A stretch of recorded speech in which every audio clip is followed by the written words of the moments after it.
Pemirsa, tim redaksi kami sudah merangkum beberapa informasi grafis ini terkait dengan proyeksi pertumbuhan ekonomi Indonesia di sepanjang 2020, kemudian juga proyeksi dari beberapa lembaga di dunia. Langsung saja kita ke grafis yang pertama, pemirsa. Kita akan coba lihat bagaimana proyeksi pertumbuhan ekonomi Indonesia di sepanjang tahun 2020.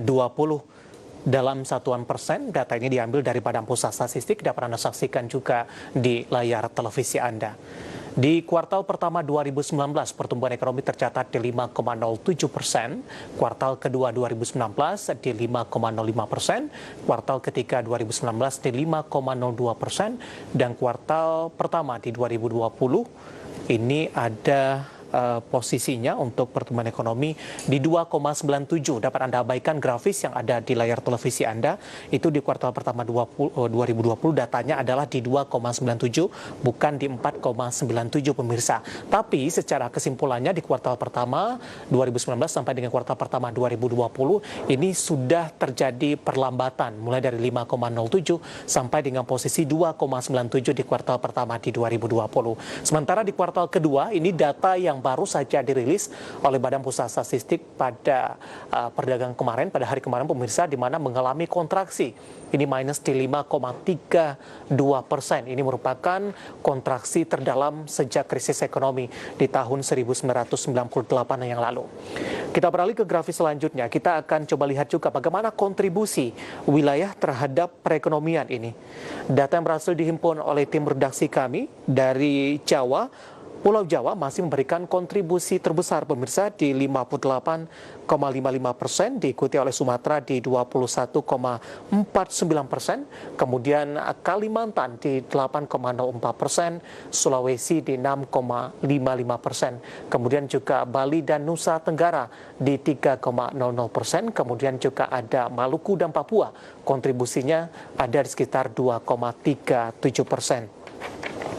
Kita beralih ke grafis selanjutnya. Kita akan coba lihat juga bagaimana proyeksi pertumbuhan ekonomi Indonesia di sepanjang 2020 oleh berbagai lembaga riset internasional. Dapat Anda saksikan juga di layar televisi Anda, pemirsa.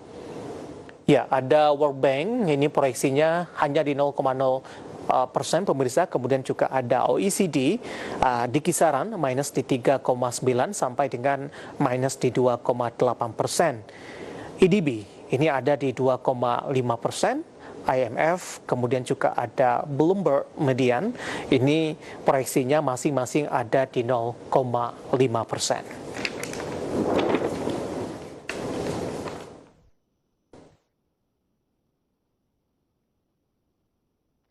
Ya, kita beralih ke grafis selanjutnya, pemirsa. Dapat Anda saksikan juga di layar televisi Anda. Purchasing Manager Indeks Manufaktur Indonesia di 2020 dapat Anda saksikan juga di layar televisi Anda. Di Januari di 49,3, pemirsa. Februari ada di 51,9, di Maret 2020 45,3, sementara April ini mengalami kontraksi kembali di 27,5, di Mei 2020 28,6, dan selanjutnya Juni di 39,1 dan Juli di 46,9. Secara keseluruhan dari grafis yang dapat Anda saksikan juga di layar televisi Anda, mulai dari April, Mei, Juni, Juli terus mengalami perbaikan, pemirsa. Namun posisi dari Purchasing Manager Indeks Manufaktur Indonesia masih belum menjanjikan, karena dalam hal ini level 50 merupakan adalah level yang ekspansif dan posisi saat ini belum menyentuh ke level tersebut.